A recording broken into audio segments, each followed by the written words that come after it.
Welcome to Paranormal Heart Podcast with host Kat Ward.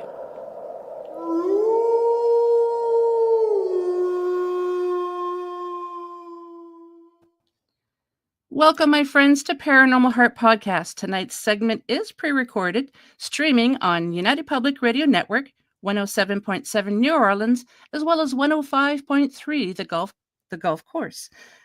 Sorry, not course, coast. Good grief. I'm your host, Kat Ward. Thank you so much for tuning in. The views and opinions expressed on Paranormal Heart Podcast are not necessarily those of the show host, network, or producers. Paranormal Heart Podcast is always respectful and courteous to everyone involved. So, folks, my special guest tonight is Simon. Oh, I forgot to ask you I hope it's pronounced Bown. I do apologize if it is incorrect. Simon's background is in Past Life Regression Hypnotherapy and is author of a few books such as Verified Near-Death Experiences, Proof of an Afterlife. Simon also hosts two popular podcasts, Aliens, UFOs podcast, and Our Paranormal Afterlife, where he investigates evidence that demonstrates survival of human consciousness after death. From his over 300 podcast episodes, Simon has discussed reincarnation, children with past life memories, near-death experience, spirit communication, and anything else that suggests that consciousness continues after death. On segment 40, Simon will discuss verified near-death experience, reincarnation, and perhaps past life memories as well. So please help me welcome Simon. Hello, Simon. Hi, it's really nice to be here. It's so nice to have you. Thank you so much. Did I pronounce your last name correctly, or did I butcher it? That's fine. Okay. A lot of people call me Brown, but there's no R in my name. Oh, there's no R, yeah. So how do you pronounce it? Oh, let's say Bown. I could say Bone. Oh, okay. Good. So, again, thank you so much for being here. This is a topic that is very interesting to me, past life regressions, that sort of thing. And I asked Michelle DeRoche, thank you so much for giving me the suggestion for Mr. Simon here. So before we get into everything, could you tell us, how did all of this topic start with you? Did it start off at a young age with your interest with this? Yeah, when I was 10 years old, I would go to the local public library and get books out on all sorts of things and showing how old I am. That would have been around 1975. So I'd read books about ghosts and Bigfoot and UFOs and all sorts of supernatural. But as I got older, my interest kind of closed down to just the afterlife and UFOs. Mm-hmm. And I got hold of Dr. Raymond Moody's book that was a bestseller published in 1976, but I got it in the early 80s. And that's the first time I really got introduced to near-death experiences. And it's such a fascinating book. And then so many books have come out over the years after that. So I was just reading and reading and reading. I was having my own experiences as well, whether it was UFOs or psychic things. And so it's been a real journey for me of reading these books and then getting to produce my podcast and talking to so many people who've had near-death experiences. And it's been a real education. It's amazing how many people have had near-death experiences or NDEs. Once you actually start speaking with people, it's just wild how many people have actually experienced that. Yeah, and I think it's more common these days. I think it's down to medical advances, the introduction of CPR and having defibrillator and knowing how the body works, knowing how to resuscitate people. So people were having near-death experiences hundreds of years ago, thousands of years ago. There are suggestions of this in indigenous religions. I interviewed a guy called Dr. Gregory Shushan a couple of times, and he's written books on this. These indigenous religions that have these kind of stories that are traditional and handed down. And when you look at them now, they sound just like a near-death experience. And in my book, there's a near-death experience from 1911, and there's one that's from before that. So it's not something new, and it goes on all around us. And it's interesting that sometimes it comes up when you don't expect it. You could be in a situation and they might ask me, what do I do? Or I might mention my book and they go, oh, you know what? And it's almost like they want to take you to one side and say, look, I haven't told anybody this, but this thing happened to me. So there's still that air of people don't want to be thought of as weird if they have this kind of experience. Exactly. My background is paranormal investigating, and so many people will say, I don't believe in all that rubbish until they find out what I do. And then they say, well, there was this one time.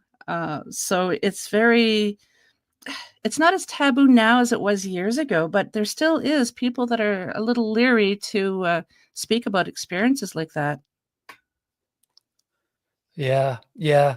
And when I talk to people on my podcast, they might be very open about it now, but they Hmm. might talk about years where they kept it quiet. And it might be because a doctor had said something to them or one of their parents Hmm. had treated it in such a way as to say, oh, no, you don't talk about that, or I don't want to hear about that rubbish. And then that really closes people down, which is not really good. Yeah. That's so true. I find with events like that, or if it's UFO experience or seeing ghosts, people tend to shut down and not discuss it if people around them, their loved ones, don't believe in it because they didn't have the same experience, and it's not a very good thing to be able to shut down and not discuss your experiences. So shows like yours, kudos to you. Like, it just lets people know that they're not alone. Yeah, yeah, that whole thing of having people around you is, I suppose it's, like the support group thing, isn't it? You Yes, can really open up to people who've had the same experience. yes. Could you tell us a little bit about your UFO experience? Yeah, well, there's two or three things that happened.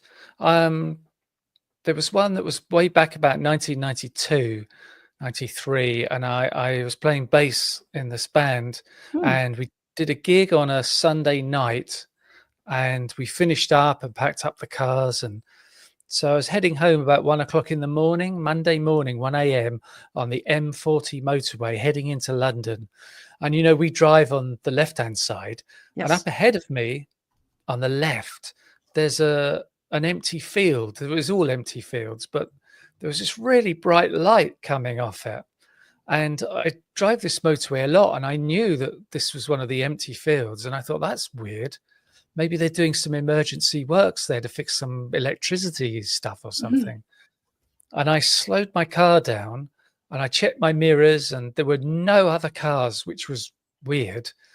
So I was able to drop my speed to maybe 5 miles an hour. And I got to this point where I could see this craft over the field.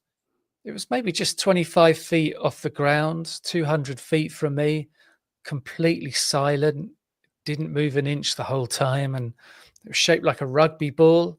And Mhm. underneath, one half of the bottom was covered in many, many kind of pin spot, really bright red lights. And then coming from the other end of the craft with this really powerful spotlight pointed at the ground.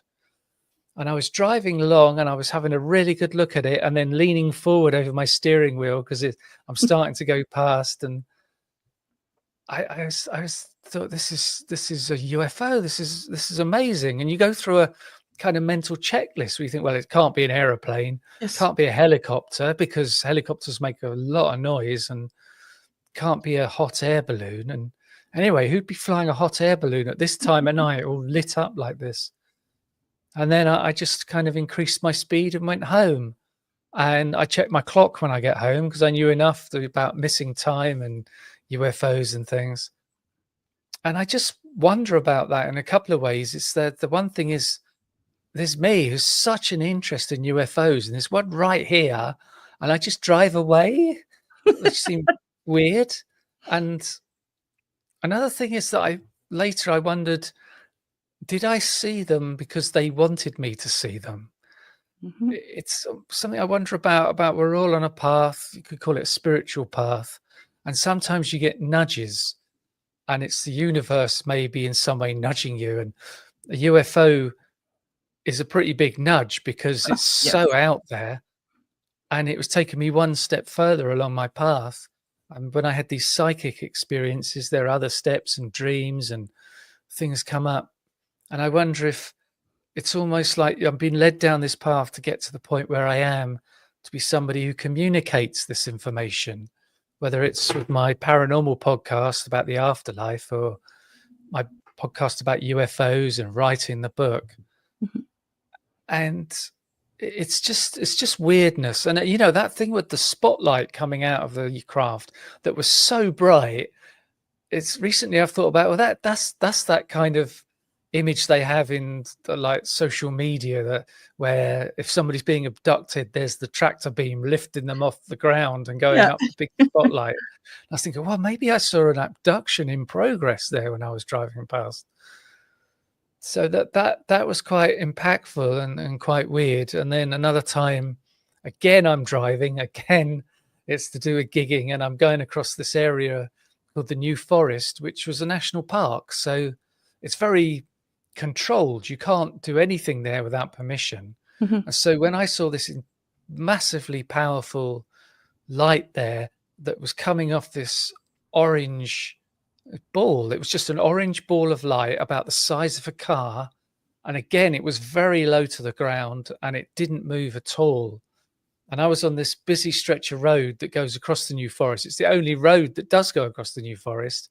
And it's 2 lanes going in this direction. And it was so busy, there's no way I could stop and take a look at this Oh, light. too bad. So that was another one of my UFO experiences.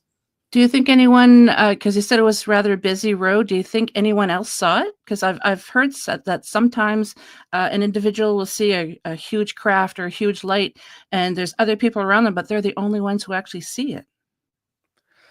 Yeah, I would imagine other people did see it if they were looking, because it was off to the right-hand side for me, about half a mile away. And I did go to that exact spot a little while later just to check it out. And there was nothing there, no little buildings or anything. But then I'd driven this road a lot and I knew there was nothing there. Yeah. And you're right. And I wonder sometimes if it's to do with something like mediumship, where you have to raise your vibrations, you have to get in the right frequency. Mhm. And so you won't see the UFO unless you're in the right frequency. And maybe some people just are all the time. Or maybe again, it's that thing of they only want to show themselves to particular people and they knew how to get me at the right time. Or maybe it was for somebody else on the road and I just happened to see it as well. Yeah. And you'll probably never find out, sadly. Yeah, that was a while ago. That was maybe 20 years ago now. Hmm. So the first experience, were there any other, like, did anybody call into radio stations or anything like that? Do you recall? No, I didn't check any of that. Okay. I just went home, went to bed, and that was it, really. Hmm. Just a really nice memory. I wasn't scared at all. I was fascinated. But when I said I thought it was weird that I drove home, I've heard of people having this compulsion to go somewhere. And I Yes. talked to a lady who, this is before cell phones, she Mhm. was in the car and this UFO was right over her. And she leant over into the back seat to get her camera. And then she just stopped and brought her hand back. And she thought about it afterwards and thought, well, that was really weird. I definitely wanted to get a picture. Why didn't I take it? It's almost as though the ETs could somehow telepathically control her. Yeah, I've heard a lot of that as well. For whatever reason, people, it's almost like, well, you didn't make a big deal of it. You went home to bed. I mean, like, that's something significant. You'd think that people would be wanting to get out of the vehicles perhaps and check things out. But it's funny how people will react in a situation like that. Yeah. Yeah. And it's this part of the strangeness of the phenomenon, isn't it, that we see in UFOs? Exactly. So let's get to the afterlife. How did you get into that? Well, it's like the books I was reading when I was 10, Hmm. and I really started to investigate it more as I got older. So that's how I felt that I was an investigator. So I was reading so many books, And there's a place called the College of Psychic Studies in London, Yes. which was set up by the Society for Psychical Research maybe 140 years ago. And I used to go there, and there were people who could train in mediumship and channeling and trance and past life regression. And so you could pay a little bit of money, and then the students could practice on you, their mediumship. Hmm. So I'd go every couple of weeks, and I'd sit with all these different people, and it's like I'm investigating. It's not like I was desperate to hear from a deceased loved one, so to Mhm. speak. So I was taken through a past life regression then as well. That was really impactful. And so it's just that thing over time as I go and see mediums and I'm taken through past life regressions. And so it's like I'd see a trance medium, I'd see a channel, and I'd see a um, psychic, all these different things that, kind of suggest there's an afterlife. That's fascinating, and I love that there's an actual building that you can go to for training like this. What does the building look like? Is it must be an old building? Yeah, it's an old Victorian building. Oh, It's beautiful. when I was going there, if they're still at that location, it was kind of opposite the Natural History Museum in London, which is a big museum. It's very well known. But then there's also the Arthur Findlay College. Have you heard of that? No. That's north of London. That's a big house. That's kind of like your lordship's mansion in the countryside. Okay. And that's full-time college for mediumship and that kind of thing. And you would go and book a week and stay there for a week and get all this training. And I've heard it's a really great place to go for that. That's amazing. I would absolutely love to go there. Mm. Wow. So, do you mind discussing about you said you had near past life regression performed? Do you mind talking us through what you saw? Yeah, so that was the first one, and I've had several over the years, but with that first one, I was taken through the hypnotic induction into the hypnosis, and I found myself as a small girl in a park in London, and I'm pretty sure it was 1895. And I was running around, and I had bare feet, and it was almost as though I could feel the grass between my toes. Hmm. There was a point where I was lying back, and I kind of stuck my eye open a little bit, and it's like I could see these little feet where my knees were. It wasn't like I could actually see them, but there was such a weird hint of it. I don't know how to Mm. describe it. And I knew that the mother and father was there and a pet dog, and they had a pram with a baby in it. And I recognized the father in that life as someone who's my best friend in this life. That's And amazing. it was 2 years after this regression. I was in a part of London I'd never been to before, and there was that park. And the thing about it was on a really steep slope, so it was very distinctive. Mhm. It's that thing where if town planners were choosing where to put a park, it's the last place they'd choose. And so that was a kind of small verification for me. And the houses in that area looked exactly the same as in the regression. Oh, And wow. then I went on to be a nurse in the First World War in France, a few miles back from the front line, it seemed. And all these men were coming in with these terrible injuries. Mm. We had this big canvas tents with all these beds, and it was like an emergency hospital. Mhm. And I remember doing that. And so, yeah, it was very interesting. And it was another thing is that I Googled later, uh, like World War I British nurses' uniforms. And that's Okay. exactly what I saw in the past life regression. That's amazing. Do Yeah, you yeah. do you recall if there were, like, sounds, smells, touches, anything, that you recall from that? There was a sense of stillness and quiet, Mhm. almost as if it's 2 o'clock in the morning. All these soldiers in these beds are asleep, and the nurses on the night shift. It's just very quiet and still. And there's one thing I remember is the nurse's uniform had these long skirts to the floor, and we were rushing around, and I was going around the beds, and it was like the skirt was getting in the way, and it was annoying. And I had this feeling of almost like, oh, I'm so tired of this. This has been happening for such a long time. But for me as a man, that's never happened.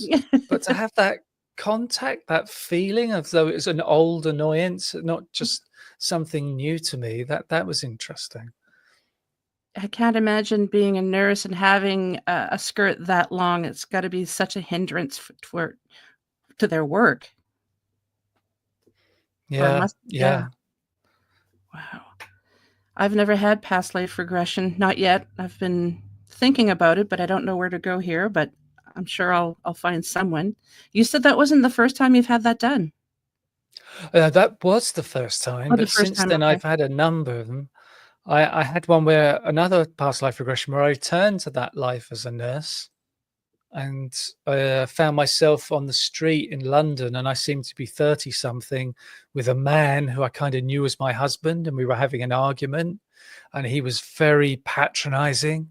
Mm. So there was that weird experience of being a woman who's being talked down to by a man, and Mm. seeing how she felt, what that's like.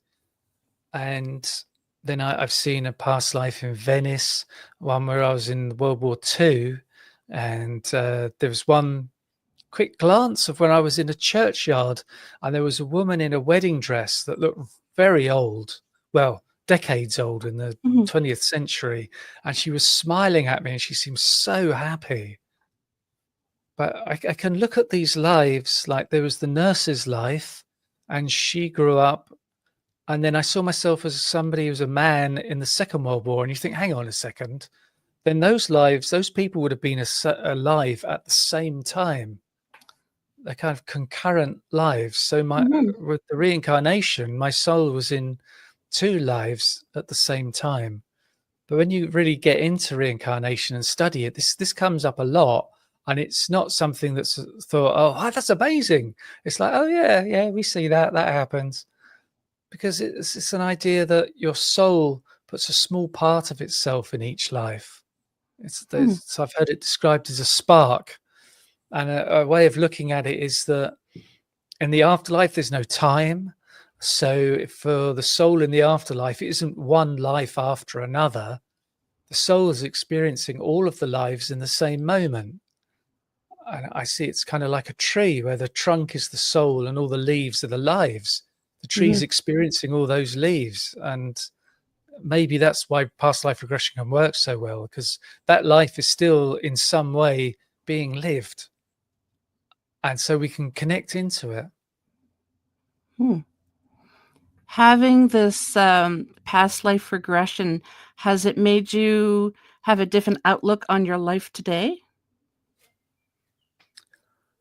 I think so, a little bit. It's like lots of different things that I've looked at, including near-death experiences and Mhm. shared death experience, deathbed visions and mediumship and experience that I've had. They've all had their little bit of influence on me. And it's a thing where, you know, somebody said to me recently, do you really believe in an afterlife? And I do. And Mm. it's not like it's religious and having faith. It's just that I've seen so much evidence for it over the years from so many different places. It's pretty much undeniable if you really know about it and you're open to the information. If you're not a real kind of skeptical, hard-headed person who refuses to look at the evidence. Yeah. And somebody asked me, well, are you looking forward to death? And I was like, no, not really. I got stuff to do, and I got a family. So I'd say that over the years, lots of little things have changed my viewpoint just a little bit. There was a past life regression I was taken through, and I saw myself as a young man in London, and I think it was the 1950s. I think I was like 17, Mhm. and I thought I was fantastic. And I was wearing this new suit, and I'd had my hair cut, and I walked into this pub, but then suddenly I just shot up through the roof of the pub, up into the sky, and I got up to a point where I was in orbit around the Earth, and there was this big hole in space, and it was just black. And I looked into it, and I felt fearful of going any further with that. Mhm. And then the next thing I knew, I was back in the room with the hypnotherapist, and I got this really strong sense of a face right next to me. And it was like its cheek was touching my cheek, and it was looking down And I kind of think now maybe that was a spirit guide. And then off to my right, there was a wall, maybe 3 feet away, but I could see 20 feet through the wall. And there was all these people, maybe 20 people with a really bright light behind them. So all I could see was a silhouette. But I got a message from this guide saying, "We're so pleased you came here today and did this, but now you've got all you need today." So that was a bit weird to be, like, pulled out of a past life into that, and Yeah. also it gave me this experience of with something that might be called a spirit guide that you might have read about, but Oh, you've got yes. no experience of it, and then hang on a second, you think, "Hang on, I know what that is." And all Mm. those people with the light behind them, they would be in my soul group, my soul family, and they all incarnate with me over the centuries and all these different lives. And there was the actual experience of it I had. So that was another fascinating one. Mhm. Do you feel, perhaps, you're not afraid of passing? I know nobody wants to, but maybe it's not as fearful now that you know that, there is an afterlife? Yeah, it's not as fearful. Mhm. I'm always reminded of a joke that I'm not afraid of dying. I just don't want to be there when it happens. I Yeah, think that that makes it's almost like having a tooth out. If you have to go to the dentist, you know that afterwards you'll be fine, but it's that actual process of dying. yeah. You don't really want to have a terrible, painful illness, do you? You'd rather just go to sleep one night and then just drift away. I always say I'm not afraid of dying, it's how I'm gonna die. Yeah. Yeah, yeah. So let's get to the children, that you've, spoken with, about, uh, they have memories of past lives. What's that like? Have you spoken to children? No, I haven't. I've read up a lot about it. Okay. Books by Ian Stevenson, Jim Tucker, uh, James Matlock, Carol Bowman. These are all really great researchers that look into this. Jim Tucker was a professor at the University of Virginia, and Carol Bowman's a great psychologist. But yeah, I was in the kitchen with my children once. My 4-year-old daughter said to me, "You know, I used to pick you up when you were this small." And that's the only thing she's ever said around that. But there's Wow. so much that comes up in these children's past life memories, and that Mhm, you get enough information from them that you can track down the previous life and find confirmations of all these things the children are saying. And then there's children who have birthmarks. And when they find the previous person, they find that birthmark relates exactly to an injury the previous person had had. And it may have been the injury that killed them. mhm. So it's not just the children's stories that are verified. There's actual physical stuff on their bodies that are a kind of a verification as well. It's so fascinating. There was this one child I remember reading about in the States. I can't remember how old he was.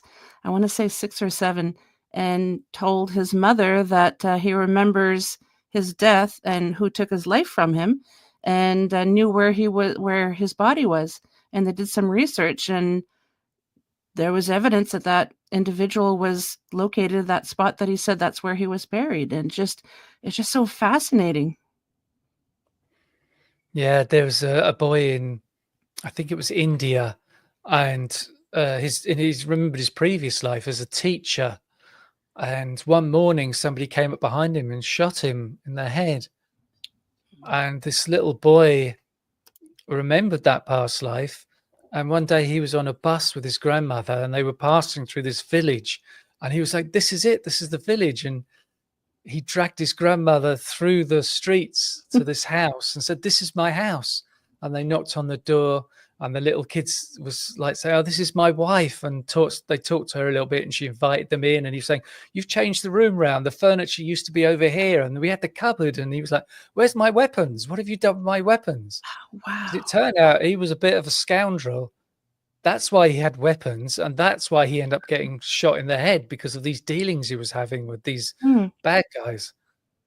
And everything he talked about to his family before they found that house matched up, and they didn't know that family.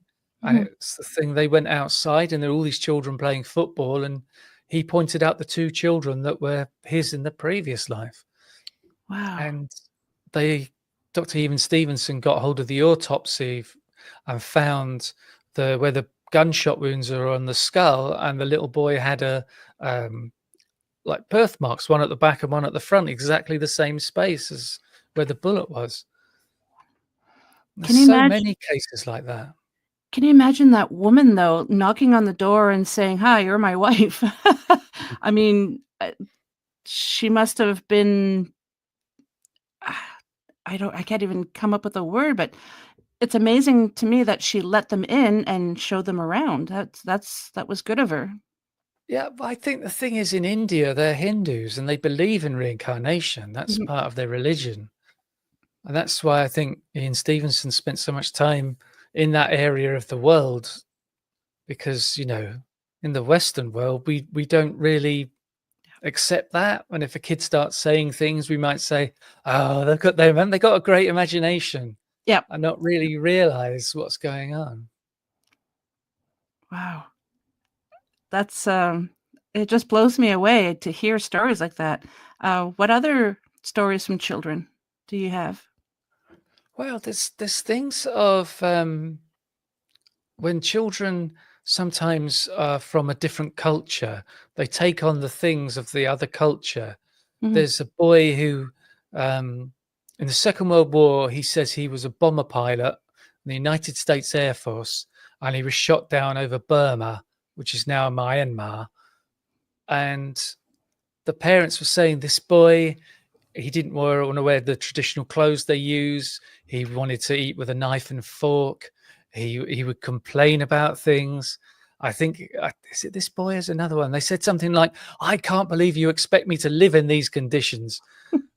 And so he loved the United States, and he talked about when I can get back to the USA and things like that. And I've got a picture of him here. Oh. I'll just get one of my books here, kind of proving that all the books behind me are real and not just false.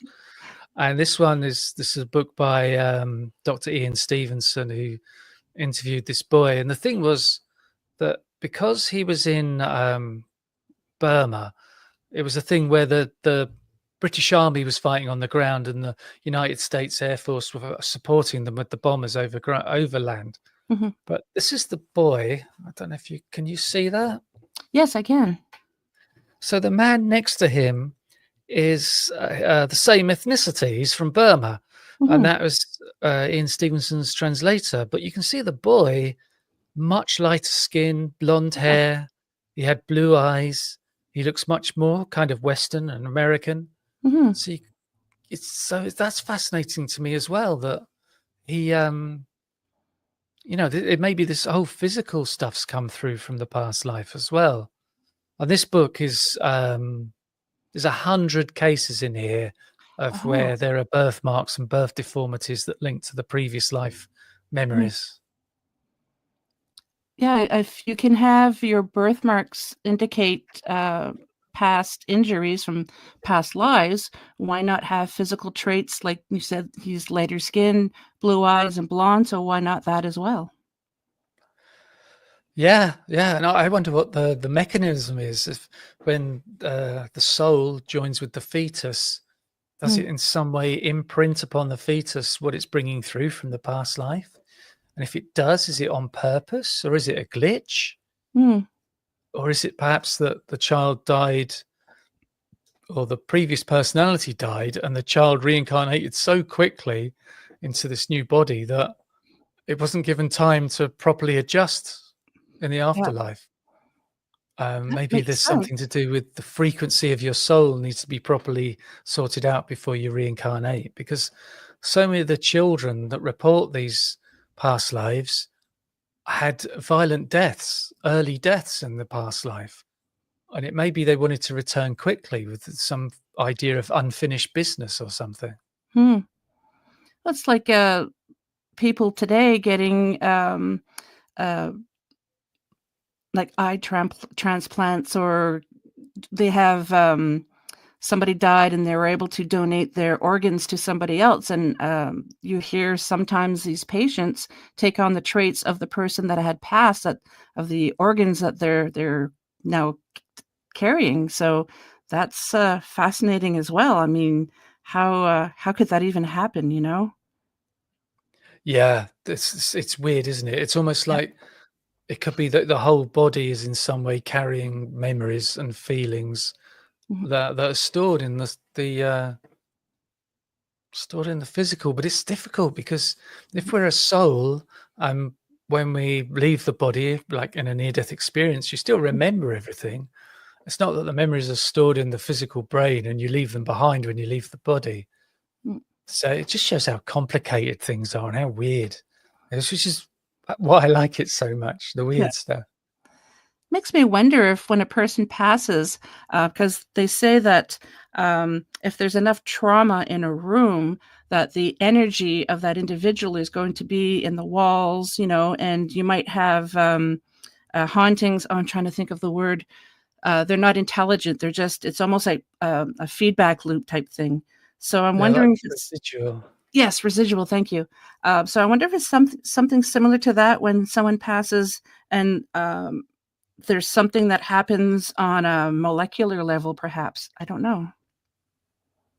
It's so difficult to say, isn't it? Because It there's is. that thing that we have such little access to reality because our eyes see such a small part of spectrum and Mhm, our ears hear such a little amount and our brains aren't that fast. Compared to somebody who's having near-death experience, they seem to be able to think so much faster. And so mhm, we don't have access.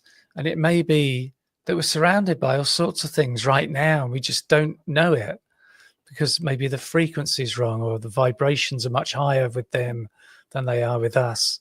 hmm. I talked to a lady on the podcast who woke up one night standing next to her bed, and there were these aliens, these greys at the foot of her bed, which scared the life out of her. I would And then imagine. she looked round and saw her body was still in the bed. Hmm, And that shocked her back into her body, and she quickly sat up, and the ETs weren't there. So it's that thing. She was in the astral plane out of body, or whatever you would mhm, call it. That's where the ETs are. And that they're hmm. still in the room with her. It's just, she doesn't have the right frequency to see them. Yep. Wow. It's just all this stuff is just so fascinating, and it's interesting to know too that it doesn't matter what part of the world, if you're rich or poor, your skin color, people are having all these experiences. Yeah, I saw Sting on TV talking about the ghost he saw in his bedroom one night. Oh. He's waking up and he saw a woman there cradling a baby. Mhm, And he thought to himself, "That's weird. Why is my wife standing there?" And then he realized his wife was next to him in bed, and that woman in front of him just kind of faded away. hmm. So, yeah, and he's got a very big house that's like 500 years old as well. So, Oh, wow. I would love to live in a house that old. We don't have, our buildings here in Canada aren't, we don't have, old buildings like you do over there across the pond. yeah, I can imagine. It's the thing, isn't it? With the residual, it might be like you say, some kind of recording or something's left behind. Mhm, And then there seems to be intelligent, active spirits that are actually conscious, and others aren't conscious. mm, And there's all these things like sounds show up in places. There was a documentary on the BBC, and I remember this from the 80s, where this guy was going around an old RAF base that had been shut down. There mhm, was no one there, and he was doing a survey because they were going to sell it. And he had this dictaphone that he was recording on, and he went through all the buildings, and he got back to the office. And when he played the dictaphone, when he was in that empty canteen, he heard his voice, but in the background, there's all these sounds of people talking, and you can hear cutlery on the plates and all these things going on. But when he was there, it was empty. So there's something residual left behind there that he picked up somehow. amazing. I mean, I it's kinda like looking, I always said that I wish I could have a pair of glasses that enables me to see what cats see, because I have a couple of cats, or what dogs see, because a lot of times my pets will be staring off into something, and they're all the hair standing up on them. There's just something that they're looking at that they don't like, and I don't see it. So I always wanted to be able to. I'm not very scientific, so I wish I could find somebody who could create these glasses, these lenses that would enable us to see the same spectrum as cats or dogs. Or Yeah, I've seen videos on YouTube of cats behaving really weird around something, or a yeah, dog suddenly running to the other side of the room and barking, and yeah, there's nothing there. yeah. I had. Oh, Oh, go ahead. yeah, no, it's just I just reminded of some tests that were done with dogs about how they know when their owner is heading home, Oh, and they would have somebody with the dog, and the owner would be at work all day, and when the owner started coming home, the dog would react as though the dog had some kind of telepathic connection with the owner, hmm. and they worked out the second the owner made the decision to come home is when the dog reacted, not when they got up out of their chair. It's like the dog knew the thoughts of the owner, and there was done some testing on it with all these experiments with all these different dogs. It's fascinating stuff. It is. It's like they're just connected somehow. Hmm. I wonder if they had past lives that they knew each other as well. Yeah, well, you reminded me of something else. I took somebody through a past life regression, and this was some kind of therapeutic thing we were targeting, and it didn't seem to show up. And we saw these 3 different lives, and there was a dog in each of those lives. And we got to this point in the regression where we encountered the spirit guide for this person. And I asked the spirit guide, "Why did you show us these past lives?" And the spirit guide was, "It's all about the dog. That dog has been with you, reincarnating with you over these different lives, and it's with Hmm. you in this life, but you're not paying any attention." And the woman said, "That's right. My husband and kids play with the dog. I'm too busy. I don't pay him much attention." So the Oh, spirit guide showed her those lives as a sort of kick up the pants and say, "Oh, pay attention to the dog." yeah. Now, do you know if past life, if we can come back as different creatures? Like, do you think the dog could have been a human at some point, and vice versa? I don't know. I hear Mm. different things about this. There's one idea that we start off as the very smallest form of life and work our way up, so to speak, to be Mhm. humans. But then there's other people say that the human soul is a kind of such a high level of energy that it couldn't incarnate in animals and other places. But also, I also think that we're too focused on the earth and don't realize sometimes that we have lives on other planets and other places, and earth isn't the center of the universe, and it isn't where everything happens. Yeah. And I've had a small number of people I've taken through past life regressions who've gone to past lives on other planets, and maybe if we can incarnate as all sorts of aliens, we can as animals as well. Mhm. We just never know. Yeah. Can you talk to us a little bit about people who say they've been on other planets? Yeah, I had one client as a woman, and we just as we entered the past life, we have all these normal sort of what you might call grounding questions just to find out where they are and who Okay. they are. And one of those questions is, can you look down at yourself and see what you're wearing? And she just didn't answer. And I said, "So what are you sensing right now?" And she said, "I've got too many knees. I don't think I'm a human." Oh, wow. And she was in this desert that was, just a kind of scrubby desert with rocks around, but we couldn't really get any more from that life than that. There was another woman who was in a cave and she was really scared. And she said, "They're going to find me. They're going to get me." And I said, who is it? She said, "They're like rats, but they're 6 feet tall. They're intelligent." I said, "But they're like rats." She goes, "No, no, no, they're not really like rats, but they're big and they're hairy and they're Hmm. trying to find me." I said, that was a weird one.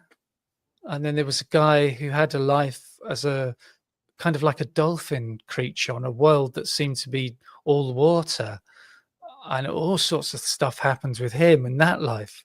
So yeah, these things show up, and it's not surprising when they do. In fact, I Mhm. quite like it. It's keeps the job interesting. It sure does. Wow, that would be so fascinating to do a past life regression and find out that, you weren't always on this planet. Yeah, I haven't had any regressions like that. I'd like to see if any of that would come up. Mm, yeah, I'm really gonna have to look into, finding someone who can do a past life regression for me. Yeah, well, I could do it. That's no problem. I do them all the time, almost every day. I've done hundreds of them, and I do them all over Zoom, and they work That's really well. interesting. Yeah. Well, I guess if It's people can do readings, psychic readings over telephone, emails, Zoom calls. Yeah, I never thought of that. yeah, it's just a connection of energy between two people, and with the hypnosis, all you only need to is hear a voice. Hmm, And when you work with somebody, it has a different feel to it and a different thing than if you're just listening to a recording that's kind of like a guided meditation or a hypnosis into past lives. mhm. How long have you been doing the past life regression for our other people? Since 2018, Hmm, in 2016, I got a diploma in clinical hypnotherapy, which was, helping people stop smoking and lose weight and with mhm, phobias. And then I got certified in past life regression therapy, which can be really powerful. And now that's all I do. I don't do any other form of hypnotherapy. hmm. Such a fascinating field. It must be really, what's the word I'm looking for? I can't even think of the word right now. Sorry. Like, it must be like a fulfilling job for you to do. I mean, it's amazing to be able to speak to not only just different people of different walks of lives, but to find out what kind of life they had in the past. Yeah, yeah. And also, every time I do a session, we go to the life between lives for a short time to meet with the spirit guide. And so, getting to that point is always fascinating to see what the guide has to say to the client about their past lives and their current life. And that can be really insightful and really help people out, particularly when they're coming for some kind of therapy, Mhm, whether it's to do with anxiety or fears or it's something physical. It's always interesting to me what comes up because I don't guide people into a particular past life. I mhm, just take them to a point. One of the ways I do it is to say, okay, this is towards the end of the hypnotic induction. I say, okay, now you're at this gate. On the other side of this gate is one of your past lives.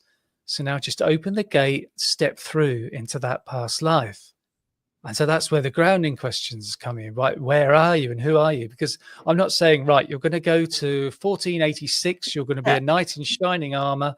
I don't know which life is going to show up Mhm. and how it will affect them. And sometimes the spirit guides seem to hijack the session as well. The client might come to me with some particular therapeutic thing they're looking for, and it's almost like the guy's going, "Oh, no, no, no, no, no. We know what's best for you. You're Not getting today. something else." Yeah. Yeah, So are the spirit guides usually human? they're spirits, Like, do and they yeah, do they show themselves, present themselves as human? often they do.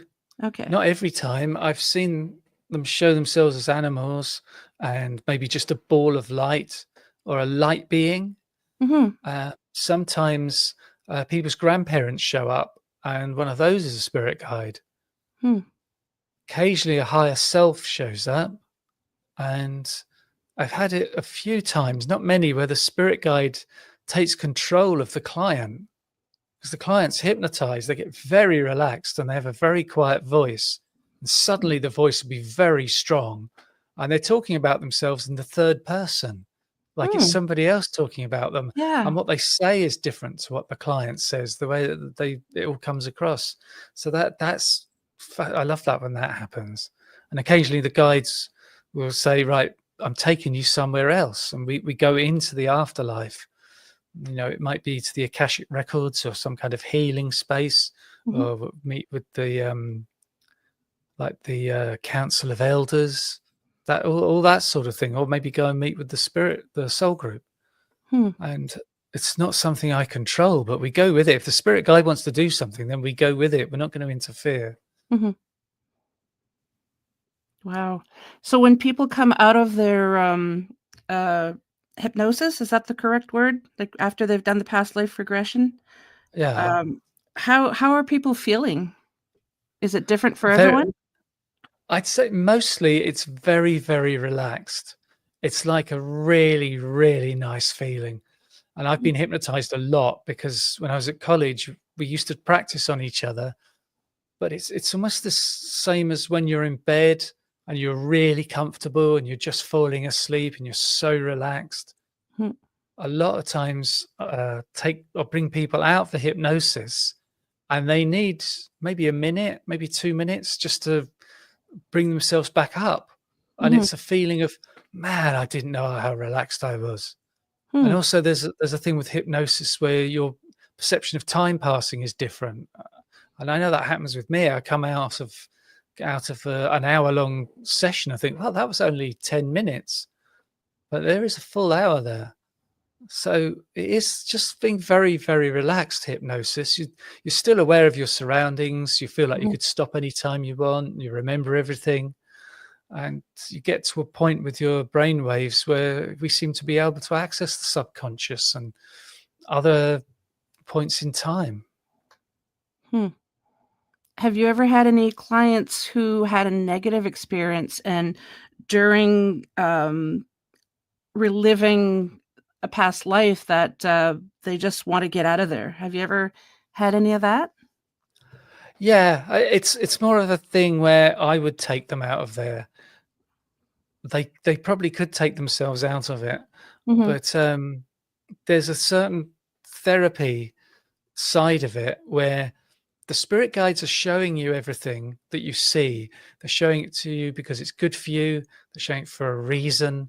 And if you're suffering with something in this life and you see in the past life an origin point, then we can cut the connection with it and release the negative energy. Mm. And the spirit guides won't show you anything you can't handle. So sometimes there are traumatic events that are seen, but sometimes people come to me, they just want to explore. They're not looking for therapy. They just Mhm. want to find out about their past lives. And I had a session like that once. And as soon as we got into the past life, I said to this woman, "So where are you?" And she said, "I'm watching the naked women and children go into the gas chamber." Oh. And I said, "If you look down, can you see what you're wearing?" And she said, "I'm a man in a German uniform." Mm. And I thought, "Let's just get away from here." She's just come Yeah. to explore. That we don't want to start getting into that kind of thing. So, I just took her away from that, and I've seen a Mhm. couple of things like that show up. Wow, that must be horrific for everyone involved. Wow. Yeah, but as it goes on, because people have more than one session when we're doing a past life regression for therapy, Okay. and in the third one, we might go looking for the trauma. And because the person's had the experience of the previous sessions, they know how it works and how it feels and what they can handle. And we might be looking for something that's the origin point of the issue in this life. And so it might be saying to, okay, now go to the worst time in this life, find the point of that is the worst for you, the Mm. most traumatic. And they're very willing to move to those spaces because they know how helpful it is because they've had help from the previous sessions Mhm. and they know they can handle it. Okay, good. So it doesn't happen on the first session. No, no, the first one's a kind of introduction to how it Yeah. all works. But some healing can come up in the first one. It Mhm. depends what the spirit guides are trying to do. There was one no, there's been a few, because what I do at the beginning was do a short regression to a point in this life where people feel peaceful and confident, and I say, "You can take those feelings on board now, and they'll stay with you." Mm. And occasionally I say, "Okay, we're gonna do this regression to a point in this life," and we go to do it, and they go straight to a past life. Hmm. And I almost imagine the spirit guides go, no, we're not going to mess around with all this. We're getting straight to business. We're Yeah. going straight into the past life. Wow. That's fascinating. Well, Simon, we are at the end. Ah, Already. It's gone by so fast. yeah. We didn't even Uh, talk about my book either. oh, yes. Well, we do have a couple more minutes, so please talk about the book. Okay, it's called Verified Near-Death Experiences. It's 30 cases, and each one I tell the whole near-death experience, but there are verification events Hmm. where people will have an out-of-body experience during the NDE. They'll see something, and then after they're resuscitated, they say, "I saw this thing over here happen," and the people can say, "There's no way you could have seen it. Your body was dead when that happened." Hmm. And so every single one of the cases in my book has that type of verification, and they may see something that's miles away from where their body is. And there's some really strong cases in the book, and it was a real pleasure to read. And there's a lot in there that's not just about the verifications, life reviews, meetings with spiritual beings, deceased loved ones, all sorts of stuff. And it's getting great feedback. And so it's been really nice to publish it. Where can people find your book? Well, it's on Amazon and other bookshops, and Okay. it's on ebook and paperback, and it's on audiobook as well. Oh, nice. Did you narrate your own book or did you hire someone else? Yeah, I did it. Nice. Because I produce episodes, and I've done hundreds of them now, Mhm. where I have a guest on my podcast, and they may be an author, and then I ask them for permission to do this, and I'll read an extract from the book as a podcast episode. Mhm. And after doing hundreds of them, I thought about my own audiobook, and I thought, I've got the microphone, I got the recording, so I got no excuse Yeah. to not do it. So I just Nice. took time and yeah, read the whole book, and yeah, set it up properly on Amazon so you can get it on audiobook there. That's nice to be able to hear the author read his own book. Yeah, yeah, I think so. Uh, Although there's sometimes I listen to audiobooks and there's a great actor doing all these voices and things, yeah. in fiction and stuff. I've narrated one book. There's it's not my own. It's a friend of mine who wrote a series, and I it I'm working on book 2. It's taken me forever to do it, but I can't seem to do the voices like a lot of these people. Because I've listened to audiobooks too, and they're brilliant at doing different voices. Yeah, I think it'd probably be fun if you could do it. Yeah, I've tried, Yeah, but I don't think it yeah, and worked out. also you have to keep track of it, I suppose. If you give Yes. a character a funny accent, and then 2 weeks later you're doing the same character, but it's a different Yeah. accent. Yeah. Or someone else has that accent. Yeah. Yeah. Well, thank you so very much, Simon. Could you please tell the listeners and viewers where they can find you? But my website is pastlifeshypnosis.co.uk. And if you're interested in doing past life regression, there's a booking page on there. You can go into my calendar and book a free 20-minute call, a consultation where we could discuss what you want to achieve with a past life regression. And my podcasts are Our Paranormal Afterlife and the Alien UFO podcast. So I've done a few hundred episodes there. And my book is Verified Near-Death Experiences. Nice. Well, thank you so very much again. I'm going to say my farewells to the audience, and we'll have a little chat after if you have a few moments. Yeah, okay. Okay. Thank you again, Simon. Thanks. Thank you to my special guest tonight and my amazing audience and UPRN 107.7 New Orleans and 105.3 the Gulf Coast. Remember, if you enjoyed this show, please support us by liking, subscribing, sharing, and commenting. And another way to help support the show is by grabbing some swag. If you'd like to pick up your very own Paranormal Heart podcast mug, just like this one if you're watching the video, drop me an email at paranormalheart13 at gmail.com. Forgot my email there for a second. Until next time, take care of each other and much love to you all.